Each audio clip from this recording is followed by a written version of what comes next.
Well, welcome back to the Hot Seat. I'm delighted today to be joined by Jo Stoddart from Locate Guernsey.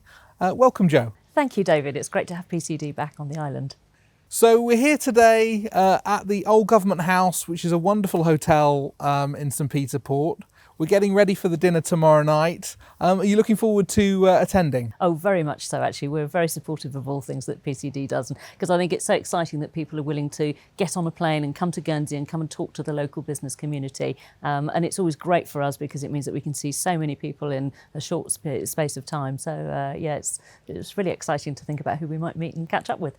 Fantastic. So you deal with high net worth clients considering a move to the island. Perhaps you could tell us a little bit more about how you might support them. Yes, absolutely. Well, effectively, we have a range of people, high net worth individuals and also business owners who are considering relocating. And Locate Guernsey is actually supported by the Committee for Economic Development. And our role is to promote Guernsey as a destination of choice for relocation, but also to help those people to make the right decisions. So that's one of the reasons why I appreciate working with PCD, because it's important that private client advisors have Guernsey on their radar, because obviously Guernsey is one of several jurisdictions that people might think about, particularly if they've got a big capital event coming up. But it's important to not lose sight of the family piece, if you like. It's important that the tax tail doesn't wag the dog. And it's really important for people to understand the benefits of why Guernsey. And I think sometimes they just assume that Guernsey is one of the Channel Islands, so therefore it must be the same as the others.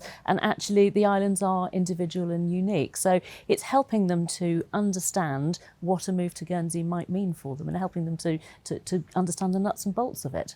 So you're often working with tax advisors alongside the clients, perhaps tax and legal advisors in London or across the UK or in other locations. Perhaps you could tell us a little bit more about the types of advisors you work with and where. It's the people who work alongside high net worth individuals.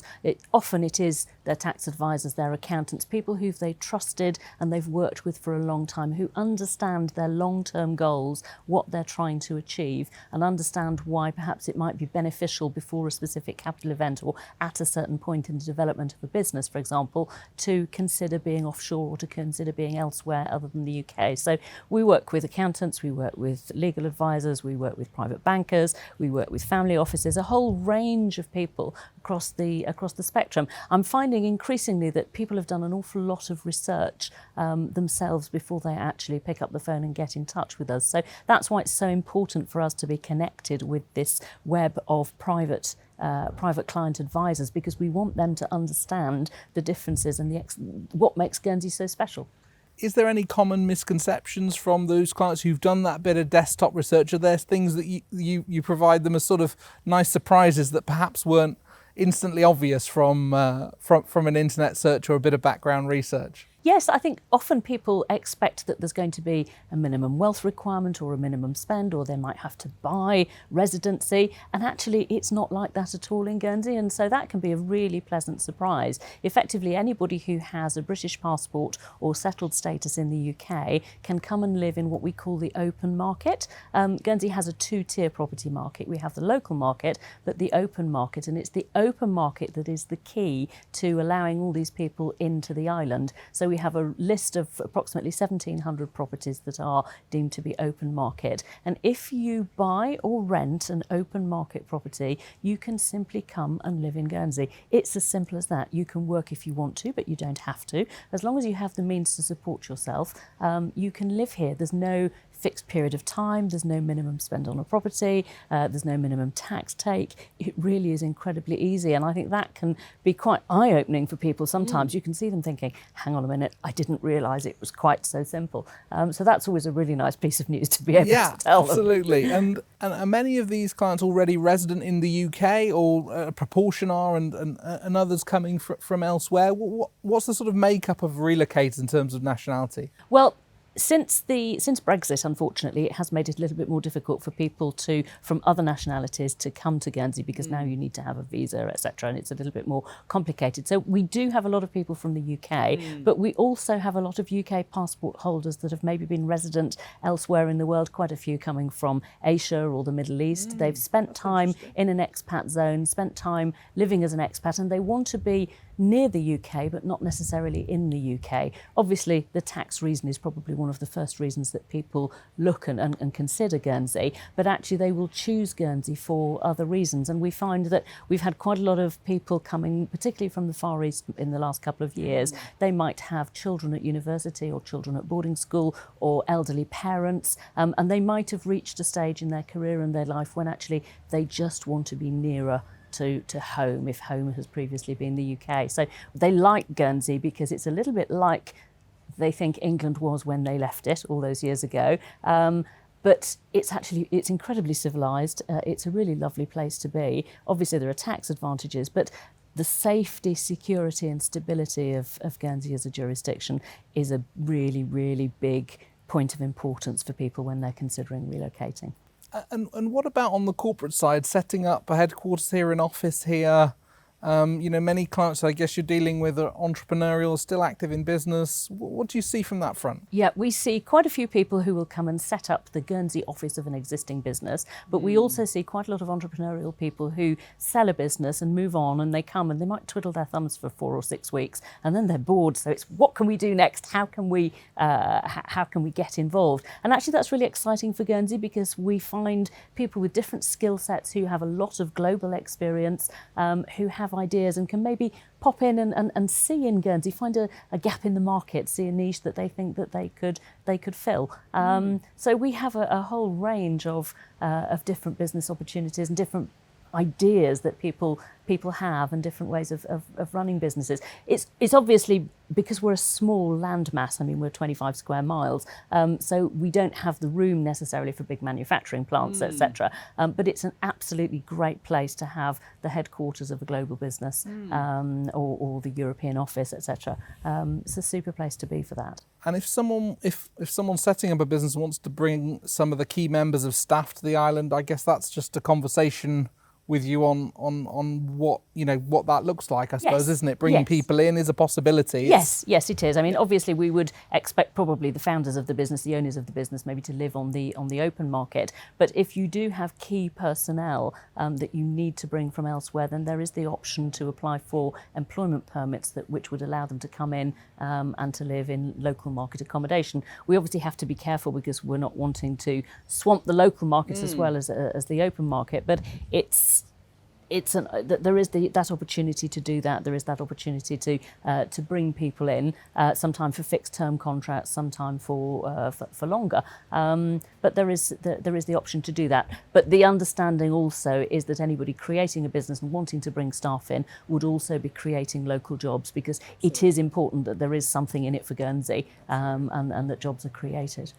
And events are also coming back both here, and people are travelling out within the industry and social events. I mean, I've noticed following Guernsey professionals, things like you had quite a big Sailing Week regatta here earlier in the year. I mean, what sort of things have been going on as we've been starting to open up the economy that clients might be interested in? Well, I mean, we sponsored the Spirit Yachts Regatta earlier in the year, and we saw that as an ideal opportunity to get people who are interested in sailing to come over and to discover sailing in Guernsey, because some of them might have sailed in various different places around the world but hadn't realised the opportunities in Guernsey. And it's a great opportunity for them to see Guernsey and to think, well, maybe in future I might be thinking about getting a holiday home, or I might be thinking of relocating. So that was a great opportunity. We had a couple of events that unfortunately had to be cancelled because of the death of Her Majesty the Queen. But otherwise we had an air show planned. And gradually events are coming backwards, and practically every night this week I think I'm out doing something different. So it's quite exciting, and it's really exciting for PCD to know that we've got all these people flying in to look at Guernsey, and so that's why we're having a lunch tomorrow, an informal lunch, just to explain to them a few nuts and bolts about Guernsey and why it's important for them to know the key facts about it. That's wonderful, but also as a professional community, you very much getting on the road also. Oh, yes. So it'd be great to hear what's in the pipeline as well, for you travelling with fellow professionals talking to people about Guernsey? Yeah, there's been various events going on. I mean, I've got, I think, 3 trips to London next month. We're going to Web Summit in Portugal at the beginning of November. So there's all sorts of things sort of on the cards. We really are seeing that now that COVID is over, really, and there aren't so many concerns about whether you'll be allowed to land in a place and whether you'll have to self-isolate, then we are all a lot more confident about being able to go further afield and do other trips. So Locate Guernsey is looking at potentially doing an event in London next year, just a sort of a Guernsey day, so that people can come and learn more about the island, come and drop in and find out different bits about taxation, about banking, about living here, about education, etc. So we'll see how that evolves. But generally, we've got a fairly busy calendar for next year, and we are very excited about being able to go back to London and go to elsewhere in the UK and elsewhere in the world to be able to explain to people what Guernsey's all about. Fantastic. And although we are moving on from COVID and the impact that it's had on all of our lives, do you think some of those behaviours that people have, the experience of living through COVID has encouraged people to look at the way they are living and basing themselves, and that